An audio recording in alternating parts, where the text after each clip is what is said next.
branchés, soyez les bienvenus, nos très chers fidèles amis internautes et maintenant sur Bazouli Bakou, madame de nous suivre partout dans les 4 coins du monde. Si votre chaîne, la meilleure chaîne du moment, Alvin Ibp, la voix sur sa télévision. Merci maintenant sur la confiance. Toujours dans le magazine de base. Par rapport à l'actualité politique, c'est toujours Ezerka Mr. Kopo Bolingaka. J'ai le réel plaisir aujourd'hui encore de recevoir pour vous moi Namboka Junior Bellamy FCC Keba. Par rapport à l'actualité politique, restez vraiment branchés, restez vraiment branchés. Avant de passer à Maloba, laisse-moi remercier merci à la Cléopâtre congolaise, moi Sinzambe, TGV, vitesse toujours, alors on a vitesse, il y a TGV, encore micro va bien fusée. Merci à Nadia Will ou TGV. Merci à la Chypriote, la Médita qui bon séjour à toi à Chypre parce qu'il va bientôt, ça m'a maintenu sur un niveau Hollande, États-Unis. Est-ce que des si ma caméra font un champ? Pour te invité à Mokolelo, est-ce que c'est qui va aussi à Mikolo Belé? Vraiment collecté, c'est maman qui peut se mal mbote mon amboka. Mbote mon amboka aussi en tout cas Mokolo malamu. En tout cas de tomboli pe mbote na bandeko balandi bazolanda biso la chaîne Abino la voix céleste TV. En tout cas je salue aussi tout le monde en tout cas. Zamba bate la biso quoi. Voilà. Le venait fallait qui journée où il fallait marche moi mener ça na mboka partout na kata mboka na biso parce que bandeko la mboka ba organiser qui marche na bango mais un jour avant marche salamite ba benga ki bango ba nili marche salamite. Est-ce que le régime actuel bazo banga pouvoir ya bandeko sur opposition?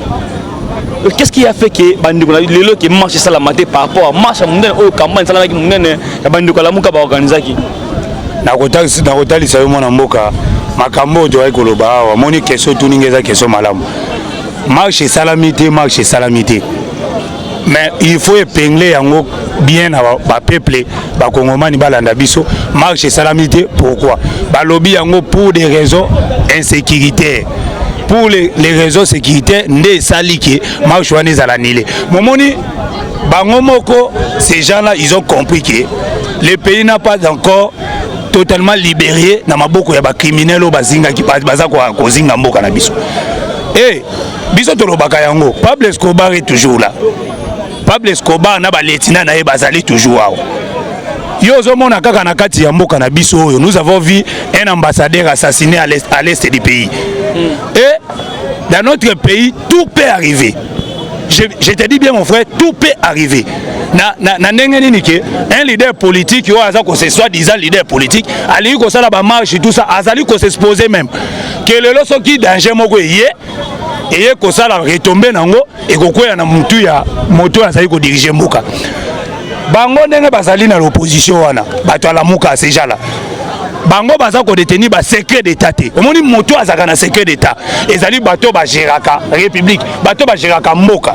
Nde bato ba détenaka secret d'état. Tangu ba bengi bango boya noté de ville. Bakomi wana batalisi bango tala ba moma oto na minute oyo ba dossier belé ezali ya ba policier oyo eza na CPI yo landaki yango et belé ba dossier koti na CPI et ces gens là bakomi lokola ba benga ba chien enragé. Ils sont pas des chiens enragés, donc ils ont tout prêt à faire tout et faire même péter. Aujourd'hui tokoloba omoni ba dérapage ba salaki na makambo oyo ba koti ici na famille présidentielle oyo ezali même makambo etali vie privée ya chef de l'État.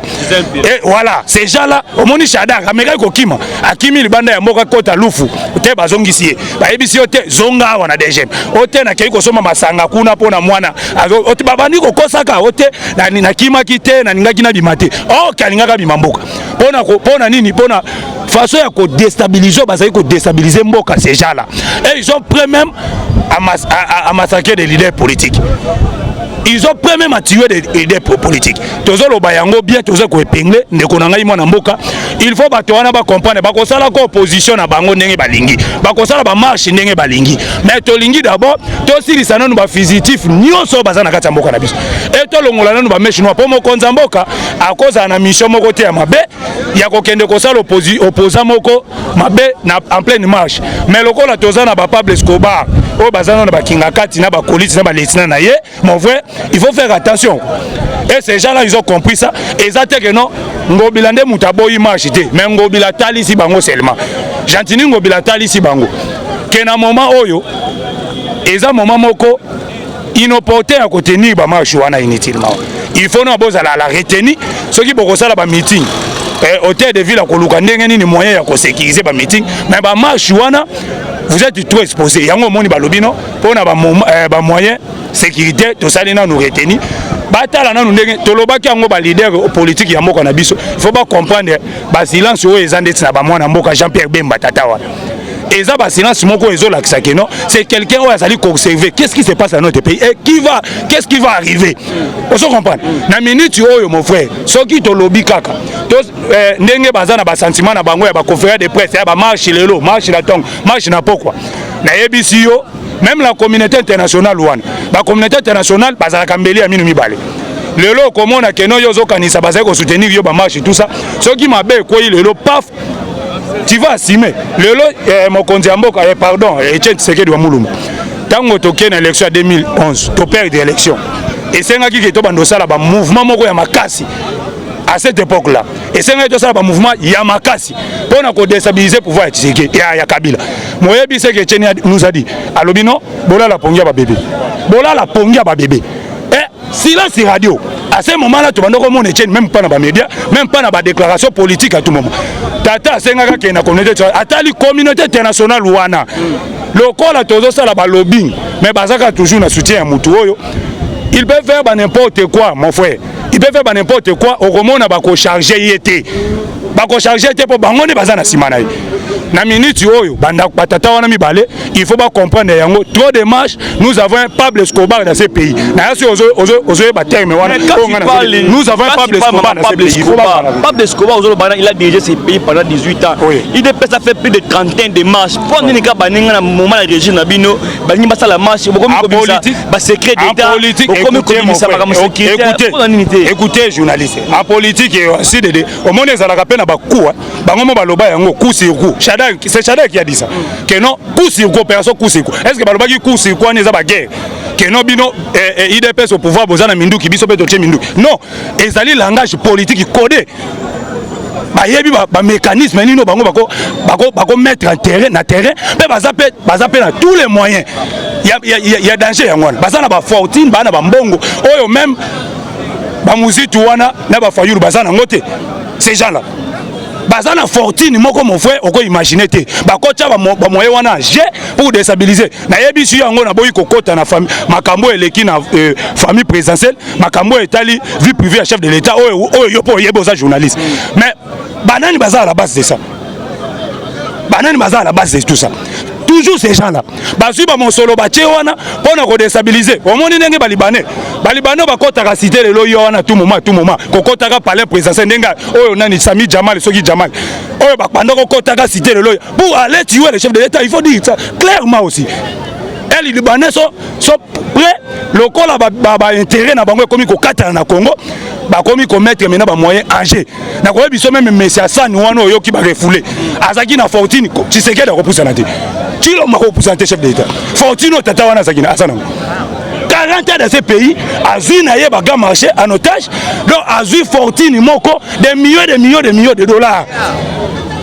a quand même milliardaire au cause matata o lokola antivaleur dans Jacques yo ko ebisanga fortune eza na Dan Jacques leader politique ni na minute ya Congo azana mbongo et bato wana soki batie ba moyen na bango âgé mon frère tata totika na biso ba distraction ba fayulu to yebisi bango batika na no biso to kombola terrain to kombola lopango to longola salité so to longola salité ba ko banda ko nager na bango na kati ya lopango à toute sécurité muta ko enquêter bango azate mais par rapport à analyse na osala voilà c'est que bafoyo baka be chantier ba mana balabala c'est qu'il y a un système qui est en dessous papa ezali na système oyo kota na kati ya mboka na biso système moko boye oyo eza plus dangereux que ba déclaration ya bafoyo wana eza na befete permet na chef de l'état foyo ko bandolo balelo ti tongo ti pokwa eza ne fait moko te mais mon konza mboka est en train de démanteler réseau écoutez mon frère derrière makamunyo sozo lo bawana parce que ozomna ko Fayulu. Mais aujourd'hui quand monsieur Martin Fayulu est en train de parler là, conférence de presse, mais mon Konzamboka aujourd'hui la justice est ko kangaka ba journaliste ba filma ba élimination des experts en Nations Unies na Kasai, des experts en Nations Unies. Vous avez vu un journaliste arrêté. Est-ce que Fayulu est ba makamwana? Aïe makamwana que non mboka o toujours démantelé. Aujourd'hui nous sommes là na Kananga, on vient d'arrêter un monsieur complice aussi d'assassinat des experts en Nations Unies. Mon frère, donc dans notre pays, il y a des choses, même Fayulu, même Mouzitou, avant comme on a maîtrise, il faut comme au sommet de l'État. Tant qu'il y a comme au sommet de l'État, mais au moment où on marche, tant qu'on va bengi bango, basengi, il colle sengi bo pesa bango moi, bo fongola bango mo mukie, elle okola ba fongola bino mo misu mukie, tant ba fongola bino misu bo comprendre, ba eko comprendre ate, to anile marche, mais bango bazaki ba kolo ba marche, pourquoi ba anile marche wana? Pourquoi baniler? Pour batailler ici, bango, messieurs, faites attention. Faites attention, il faut d'abord que bateau union sur tous ces cassis qui wana PPRD FCC ou va déstabiliser pays pendant 18 ans. Bas à nous neutraliser et le pays va écouter à la polée même verset. Aujourd'hui mon frère, je te dis bien, ceux qui ben verset bah ça dit qu'on manifester pas trop koya on a kati amboka parce que nous avons un peuple Escobar dans ce pays. Nous avons un peuple Escobar qui a installé une mafia. Nous sommes des combattants. Moi je te dis, nous sommes des combattants, nous avons vécu ça ici. On a brûlé les gens ici vivent, Batoumi, Batou vivent. Tu es côté la Moutazi qui moto. Lui aussi, Martin Fayulu m'a dit, Diwana, Nenga Zosa l'opposition, Tata Wanako, à mon expérience au biso combattant tout le monde. Mouto yo, écoutez mon frère, Mouto yo yebi. Au tika qui est na permanence, on a Boutou. Na tongo yo comme on a commis Milinga, Boutou. Moulili. C'est très grave quoi. Donc il faut bâtir kabiso to démanteler dans nos réseaux wana, bâtir ka distraction na bango wana ba déclaration à tout moment ba marche à tout moment. Wana ça ina nous commettre na nous mokonzi mboka ba action na ye. Donc kocha moi calme moko boy. Et la communauté internationale a compris cela. Et là je suis vraiment d'accord, la communauté internationale a compris cela. Bagan puissant, ba bi papa zalano à la retenir quoi. Tikana nous musala au mokonzi ça. Le chef de l'état za na Abu Dhabi. Il est à Abu Dhabi. En tout cas, tu tombes au voyage malamu. Tambola Kotonios. Mobutu aussi a fait ça. A voyager qui va Konyos pour que Mboka Nabiso Ezonga na ramoko mondial puissance. Le long moni Chine et États-Unis ba komi ko potana pona ko yela ka minéral. Natanga Kabila ezaki bon. Iran zo ya zuinaye, Corée du Nord ya zuinaye. O ya zuinaye, mais le komi bagarre. Donc on dit pas le gagner. Il y a qu'à payer biso, soko pesi biso te. En tout cas, pouvoir n'arrive pas à digérer l'opposition bandeko mususu. IDPS les so bakanya pouvoir bakanya na mindu kité bakanya na balabala. Pour la nité bandeko babimi na balabala bokomi ko trouver ba raison moko boye. Madi la bima to za la focaliser te kana Martin Fayulu madi. Wana azali élève ya école ya IDPS sao. C'est une élève à l'école et IDPS. Imaginez biso ba combattant. To bandai comme on a que Tchenti Sekedi à tout moment. Mais mouto to bandai comme on à tout moment. Et l'onginaye na ba marche wa Isaki. Martin Fayulu m'a dit. Ba fangi dongo. To saki na bango lokola ba miboy na ba marche. To bandai comme on na bango à tout moment. Do ba saki na biso. Bazaki na biso na ba action nyonso ba bimaka soki etienne lobi lelo ville morte Martin Vani na ndako na ye. Muzitu azoyi banana mbongo na régime Kabila là-bas. Mais aujourd'hui bango bazana leso ba ko pesa biso. Bazana leso to ba ko pesa biso ba IDPS batika biso to diriger moka oyo. Mais to kotikela ka bango ba marche wana na ye biso tata ba ko sala yango pendant même 37 à 40 ans. Ba ko bando sala ka ba marche ba ko sala ba manifestation ba meeting ndenge balingi. Mais ndenge to lobi to démanteler na nous réseau oyo mabe oyo baza omoni ba stratégie ya kingakati na ba no beto skobilo. Ba stratégie kingakati, ba stratégie kingakati laboratoire kingakati vanda kimyate. Na yebisio laboratoire kingakati vanda kimyate. Bato nyonso bazaki na programme à 100 jours. Bamasaro Daniel, ces messieurs-là. Bango tout, aussi Bajamal. Basaki na likoba ba kota na cité le loya. Comment éliminer Félix Sekedi Tshilombo? Je dis clair. Bayena moi formé programme ya bango à 100 jours. Procureur de la République à cette époque-là na procès 100 jours. Ayebi ça na juge oyazo azana procès, azana dossier. Boye botuni na biso tata o Jamal société Samibo awa na kicha César Kotonini. Ti le société Samibo ya Jamal le monana ti. Na bango ezaki bakota cité le loya comment éliminer Tshisekedi comme ils ont fait ça na Laurent Désiré Kabila et ils ont échoué. Tous ces gens là ils ont parti lentement à Makala bake bango nyonso bavai na makala et ce plan là esimbi te mais bango bacontinue toujours laboratoire na bango bazongi lisu na kati ya labo babanda kopréparer comment faire des laboratoire mpona kodéstabiliser chef de l'État mais biso toyebisi bango il comprend pas les dangers qui sont en train de courir parce que Tshisekedi a un masse derrière lui. Tshisekedi a un masse derrière lui. Azana masse, azana population, oh bazana simaya. Mon konzamboka, oh tu sais que soutenir l'action du chef de l'État. S'il ose, je te dis bien. Aujourd'hui, vous avez vu. Non, moi je te dis, parce que bazana ba laboratoire, tout mon frère, bazola la tête. Bazola la tête. Tant mon konzazolo bakete, nazali ko soutenir ba port nyonso oh il est ba port privé. Il est goana nyonso, il est oh eza na ba mikanda te tout ça ba port wana kangama. Yo kanti eza bitumba te eza bagarre. Eza bagarre. Tous les déclarations chef de l'État pas na pona batouane eza lokola ba déclaration de guerre. Bayebi kete oyo cop na biso ezalakawa ndenge tosali boye cop ekufi tango moko Dani Jagler atiki société oyo société na ye makamba pétrole yangola mon frère yo landaki yango azozwaka ko exploiter na ye pétrole Dani Jagler azozwa pétrole na gouvernement ngolais biso ba congolais gouvernement congolais ezata na pourcentage moko te na pétrole angola.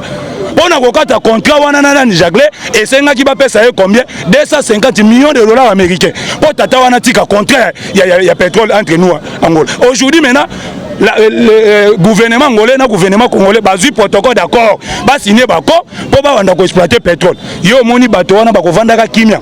Ba vandi kimia. Yo yebi pourquoi le lo asani a zu pepo mbangu azongi na mboka. Ezaka pona makambu ya zanu. Tuna ba question musupa. Voilà, moi Namboka toujours continuer l'émission parce que on tellement peu makambo kabila tellement mibili awa parce que tu as dit aujourd'hui les mal Namboka na biso c'est pas Blaise Kuba. Ba même qui ba dossier na kati ya CPI ba porter plainte par rapport à Maman Kamuna Sam. Est-ce que tu penses vraiment qu'avec ce dossier il y aura une réponse favorable peut-être oyo qui le pe ba kanyi kabila to ke samba par rapport il y a plainte son yo mona kangunde. Soka ke ICPI tata, soka ke ICPI akelibela. Soka ke ICPI akelibela. Moi je te dis et je réaffirme pour tous les dossiers ko bimana e ko landa na sima moko. Tous les dossiers. C'est pas dossier ni. Ah mais toi tu connais mon frère. Écoutez, Chebeya a été assassiné où? Par l'ordre de qui? Chebeya. Et Ani Chebeya, il est là-bas. Ça qu'on a au Canada, 50 avocats canadiens. Il y a un bazali ko zelaite, bazali ko zelaite. Bras ouverts, quota CPI. Quota la CPI comme on a corné Ani Chebeya avec des avocats canadiens. Soka Kei. Et vous allez aller sans retour mon frère. Et vous allez la bemba te que non ba bombier na nous ana 10 ans. Si ma TCPA lobby, tout ça la kéré, azana dossier te abimana été. Ces messieurs là, Makambo espère en Nations Unies, ils ont engagé même des journalistes. Ba kende ko zula bango ba image. Ndenge bazo kataka ba espère en Nations Unies mi tout là-bas. Ba yako tromper na biso peuple ba congolais que non ezali Makambo wana eza ba kamona ça pour OK. Non, archi faux. C'est eux qui ont organisé ça. Et voilà aujourd'hui, la réalité comme il faut rattraper Batouane. Un ministre intérieur à l'époque, Shadak, il est impliqué. Il y a un moment où il y a un Moutako Kimazati. Awa Moutako Bimazati. Moutako Bimazati. Comme il veut déstabiliser le chef de l'État. Vous avez dit outrage au chef de l'État à l'époque de Kabila, mais combien de Batounes en prison? Outrage au chef de l'État. Outrage au chef de l'État à l'époque de Kabila, va côté la prison, va côté la prison, tous ces gens-là. Vous voyez en français, outrage au chef de l'État. N'a pas député dans l'Assemblée, n'a pas député, était ma humanité, mais il y a un autre zolo, il y a un autre zolo. Mais ça va continuer. Cette histoire-là, ça va continuer. Atteinte aux vies, il y a chef de l'État. Papa, c'est très grave. Mobutu pendait des gens ici. Mobutu à l'époque, tout le monde a documenté ma vidéo. Mobutu pendait des gens. Outrage aux Zaïre, Mobutu c'est quoi? Nous sommes des Africains, Bantou. Il faut un chef mérite du respect. Au respecter chef, on a publiquement en plein air. Tout le monde a monté le bas.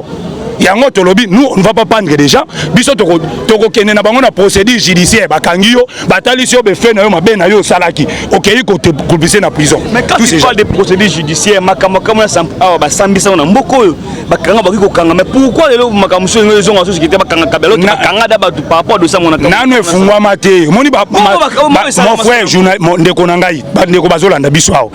Omoni ba mascarade ba justice nyonso Kabila salaki wana. Ezaki ba mascarade wana. Ba mascarade. Chebeya mascarade. je suis à Lukuta. Bah vrai criminel, bah vrais assassins, il y a frère Chebea, bah ça qui n'a pas les sérieux. Bah si moi bah innocent moi bah tiens en prison. Ndenge moko na yebisio même Eric Kilenge. Ah tiens, ce monsieur là il a fui à Kimiso Gibo, ya Katisi Boy. Bah ça ça biso ba bloqué aujourd'hui. Bazana ba kambo bango bako règlement de compte, ils ont règlement de compte mais ils vont assumer ce qu'ils ont fait. Bango ne ba yaki na mboka pour détruire le pays, mais aujourd'hui maintenant nous avons démantelé réseau na malé mais yango te bisi madid. Soko lingo ça la marche, hein, tu bisi, soko lingo ça la marche. Assumez votre responsabilité, vas-y, kende ça la marche. Voilà. Mais yo so kende ça la marche kuna na chang. Kingaka teza pembe na yo. Kingakat, voilà, lui parle bien par rapport à Kingakat. Il paraît que Bamoni mon amboka John Numbi, na mon amboka Caleb Mouton, bazana Katia Kingakat. Tout le monde peut perquisition, ça limite les meubles amboka biso, ça perquisition Katanda John Numbi, ndaka mon amboka Caleb. Est-ce que tu penses vraiment que vous avez perquisition na Katia nini bata ba vérifier si réellement que bana amboka baza pour na Katia ni bana basolo. Mutu mon côté à cause d'aller épargner dans ces pays. Ici nous avons maintenant un leader politique, un père de la nation, Otobengi na Komboya, Félix Sekedi Chilombo. C'est lui le commandant suprême de l'armée, c'est lui le commandant suprême de la police nationale. Et ça n'a mutu mususuté à part lui. Et ça n'a mutu mususuté. Ce qu'on si ordre na kati armée, que bon ne perquisitionner place songolo pakala. Bon, na ça n'a besoin na yeba vérité boye, vérité gauche droite, ba ko sala yango. Ngana rassurer yo mon frère. Na ba jour ezo ya kolanda biso ba jour ezo yao yo komone ekozana makambo belé ekozape na ba arrestation belé oyo ezali kokweya na ba dossier oyo batwana ba sali oyo ba bombami motonyo so oyo bombami omoni ya bien zani. Nous avons un chef de l'État oyo aza protégé na ba service moko ya renseignement ya makasi. Là je félicite d'abord. Au coup de téléphone o meki ko benga o solo la pona likopa moko boyena contre chef de l'État ndengo kozala démasquer na yo moko kokamwa ndengo za démasquer na yo moko kolekela yo soko zoki kaka chombo na yo otangi kombo ya Tshisekedi te boye na mona akoti na mutuka zo kende place boye papa soko prépara ki plan wana ndengo kozala démasquer na yo moko kolekela yo Sizel Pelamoni yango Alain Pelamoni yango lelo même Alain Pala azaki na présidence kuna conseiller ba tie conseiller te ya moni poste wana ko kiete poste wana ko kiete zo mo solo. Moi, biso ba Congolais, nous sommes comme ça. Biso ba Congolais, to lingaka un étranger dirigé moko pendant 18 à 20 à 30 ans. To laki ba présent, ba centrafricain, ba rwandais, wana bazui na bango ba tanya ko diriger. Ce que ezaka mwana mboka pas faya à la tête du pays. Trahison ko banda na biso moko numa. Kaka biso moko ne trahison zo banda. Kaka biso moko trahison zo banda babandi ko luka ko lia ba mbongo na yebite ba mbongo ngo ba luka ba koma nango ya ndenge nini. Voilà, yo zo sala déjà na présence aux alliés conseiller là-bas tu touches quelque chose. Mais tu as besoin que on soit fortune pour roi ya mboka acha mutu na se. C'est très grave. C'est très grave en tout cas, il faut biso ba Congolais tous avoir conscience, bande ko na biso même bazali banda, il faut ba benga basala na appel ya conscience wana. Batika ba gege wana baza ko sala wana. Nous avons un opposant sud-africain uti ko loba yango na jeunesse sud-africaine Holanda ki yango. Un opposant lobi yango na jeunesse sud-africaine. Bozala loko la jeunesse congolaise te. Bazalaki na Rwandais à la tête du pays. Avant ni wana pendant 18 ans. Bazo pesa bango ba $20, rien que ba $20 oyo. Balati ba t-shirt na ye, bazali ko kumisa ye. Mais aujourd'hui, ils ont maintenant un fils du pays à la tête du pays. Ah non, ces messieurs-là, non, en tout cas, il faut contester. Au moins, un fils du pays. Fati Beton a kati ya États-Unis à l'Obiango. Bato belé ba boma mboka oyo. Ezara bana les fils du pays bana mboka. Par rapport à Popoana, est-ce que tu penses que Fatazo banga kulungwa to alinga ko protéger mon mboka Moïse Katumbi alongwa eno sacré parce que pour ba kena élection 2023 pour t'équiper mboso lobby pour na yeke loi tchani wana eza nango priorité té. Par rapport à la congolité ozoma kete sur en plein ouais qui nango liboso tom eza sur subongote fatia lobby bana mboka ne ba boma mboka alinga kininzila moko en 2023 oh na Moïse Katumbi par rapport à ces propos mon ngonde yo landaka président de la République na autorité dauphin na yeko zala mwana mwasi mama alobaki ça nango be polémique té na bato il a dit ça là-bas et ça be polémique té biso pe to boyi ko cha polémique malobaki yango dauphin na ngai je préfère zala mama allié mon chef d'État ko martelé na boye qui polémique. Vous pensez hein bilan o ya ba gouverneur détourné o salami na katamboka o surtout katanga là-bas moni déraba désordre eza na katanga qui à la base de ça lelo i chef a commis ko beta mutukuna a ditaka o ya diteku qui à la base de ces désordres là mais le nom yo lobiao et aujourd'hui tosali mandat moko 2023 allez élection et salami a gagné élection allez tout petit pouvoir donc on donne le pouvoir comme ça comme un cadeau quoi. Vous pensez à ça? Non, moi je te dis mon frère, moi je te dis, Nathalie Sio, ils ont un langage politique. Quand je te parle ici, n'a pas beaucoup de fond, mais ils ont déjà aux journalistes, la politique hollandaise. Ayebisio mon frère, que mon konzi amboka, ndenga zaliwana, azali ko travailler pour une vision ya moka o est changé. Le lo ozomona komiko, tolongwe na gratuité de l'enseignement, to koti na santé universelle. Santé universelle au to bandoko yo kaka na États-Unis, yango kotia. Na koyebisa yo. Congoli, écoutez mon frère, loi ya congolité ya Noël Tchani ou pas, on a kokende aux élections. Ba publicité un étranger élu président dans ce pays. Mon frère, na yebisi yo bosana yango. Na mokonza moko seki abone ko sacrifier mo na mboka Moïse Katumbi ngaba ba. Aboya ko sacrifier ya lobi boye bino na mboka bobomi bo contribuer pour na bo mboka oyo même va kenene kasi na mona mboka Moïse Katumbi. Bon na mboka ngo Moïse Katumbi paza mona mboka. Ya lobi abota na kashwe bote. Ye paza mona mboka. Ye paza mona mboka. Ye pa loba kaza mona mboka. Non, ye moko kuna loba kaza mona mboka. Quand le chef de l'État zo loba yango, azo épargner mutu. Quand le chef de l'État lobby va pour épargner mutu to a mélanger tous ces gens. Tous les gens va diriger mboka oyo. Olivier Kamitatu. Alo ba rappelle que ye paza mona mboka. Abo ya kana ye kaza na ye zolo mulaite mundelede. Et voilà. To finite quoi. Yango tozoloba, il faut pas comprendre yango que les chefs de l'État, loi ya Tchani ou pas, les chefs de l'État et Azawana, même ici, token élection à 90 fois, mon frère, il y aura un Congolais à la tête du pays qui a une vision comme Tshisekedi. Moi je te dis, et je rassure, qui a une vision comme Tshisekedi. Pas les gens, oh bakoya, bapesi bino moi loso moko bapesi, pour ma politique wana les kakala, bapesi yo moi ça qui a loso, bapesi ba tcheli yo moi ton landaku, ba lobby votenga, soki bo akomi à la tête du pays. Tobandi komona ba oyo tomona te oyo nanu tomona te nde tomona ba dernier ba spectacle ya oyo Pablo Escobar et Politi vient nous le faire ici voilà. Vincent Karega aux ambassadeurs ya Rwanda akendeki lobby na kati ya Lubumbashi pour lancer nzela ya avion la voie aérienne ya Lubumbashi na Rwanda. Est-ce que tu penses que au Kenya Rwanda na Lubumbashi a qui soutenir Moïse Katumbi pour l'élection 2023 to bakimi est parce que ba moni que mukonza moka renforcer sécurité yango bango ba kende na kati ya Lubumbashi pour na soutenir Moïse Katumbi to ezaka makambo ba que malé mais tout ça ba c'est question na tout ça papa mon ba ya diplomatie ndenge ozotangaka kombo ya Moïse Katumbi on dirait que na mboka oyo justice ezali wana justice ezali ka pona moi classe moko ya batu musuté quoi. Mais aujourd'hui ce qui IGF asali ba audit na yekuna abimisi ba résultat que tala ba audit on na sali na niveau ya Grand Katanga pour IGF azo sala audit pas seulement kaka Luala ba ou Tanganyika IGF azo sala ba audit na ye Katanga général mobimba maintenant ce qui ba audit wana nyonso ba rapport ebimi papa ba rapport ebimi donc justice akosala musala te pona songolo pakala za leader moko politique na ko moko boy oza leader ya balle to leader politique oza leader ya football to ya leader politique mon frère justice congolaise va trapper tous les gens oyo basimbaki maboko na bango na caisse ya l'état pour piller les ressources de notre pays. Oh non, ça simba maboko na acha maboko na ye na mbongo e mosolo ya Congo akozalaka devant la justice. Et soko leki devant la justice, ba juge ba ko trancher yango na ndenge moko partiel. Ozama makambo te ko acharnement ou abloko wana te ndenge. Voilà moi na mboka to na suka émission na biso bandi balani telme belé. Il y a d'autres rapports ce qui a partenariat ya aviation ya Rwanda.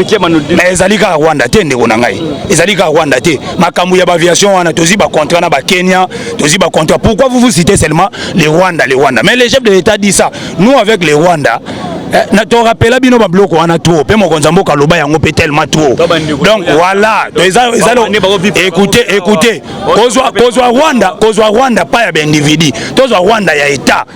Tous Rwanda ya individu ya batute. Pour Kagame n'est pas un dieu là-bas. Kagame n'est pas un dieu. Kagame n'est pas un dieu. Kagame ozala ke éternel te là-bas. Donc mon konzambo kazota la voler moko. Il y a État contre État.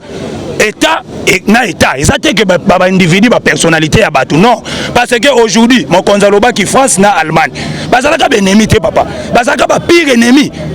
Dans la période, il y a des Gaulle, et tout ça. Mais aujourd'hui, France et Allemagne, ce sont des meilleurs amis du monde. Et aujourd'hui, économie, Europe, et si il y a des pays entre France et Allemagne. Et voilà. Donc, total va voler politique, total va voler, pardon, État. Total va voler mon côté que il y a des individus, tout ça, Kagame, AZ, NLT. Et il y a un monique, le lot, il y a un président africain. Et bien, les dictateurs, comme ils ont débarqué au tigre pouvoir, non? Et bien, comme au tigre pouvoir. Il y a un tout natate, que non, kaka, combattre à mon compte à Mboka, na sommet à l'Union africaine, et tous les dictateurs commencent à avoir peur, comme ils ont paniqué. Les dictateurs sont payés belé. Afrique a commis maintenant soulagement et quand il y a démocratie. Quand on est en Congo, des délivrance au biso, c'est comme au côté dans les pays africains. Récemment, le Salami na Zambie, vous avez suivi ça? Na Zambie, tout le monde président Zambie est en commis à niveau des Nations Unies. Les Américains vont féliciter. Maintenant, il y a une observation d'élection à Zambie. Ce n'était pas la République démocratique du Congo. Voilà, intermédiaire, il y a jamais Kabound. Il faut préciser dans le Congo. Moutaka a une observation là-bas. Et dans le code de la Zambie, c'était nous. Jamais Kabound. Premier vice Assemblée nationale, président de l'IDPS. A créé une observation, élection, elle est tellement kitoko. Un opposant abîmé à la tête du pays. Et c'est ça l'IDPS. C'est ça notre pouvoir. Pouvoir démocratique au biso tolingi et rayonner dans les pays nord-africains. Et qu'on a bien comme on a makambu ya kotalaka ba agression ya individu mon frère et kosila. Le loyo landi ba ADF ba komi ko déposer minduki. Nanu esala mate depuis Congo ezala de Congo depuis ADF wana e banda ko agresser ba Congolais. ADF bango mo babimi na Zamba. ADF babimi na Zamba babimi ba ko déposer minduki. Bah, il faut déposer Minduki Bango, même état-major, il y a fait ADC lesquels Bango. Donc, ces gens ici, Bango, il va comme Manazamba. Mais là, on est besoin de Manazamba. J'ai eux qui ont à déposer Minduki. Atiki, famé,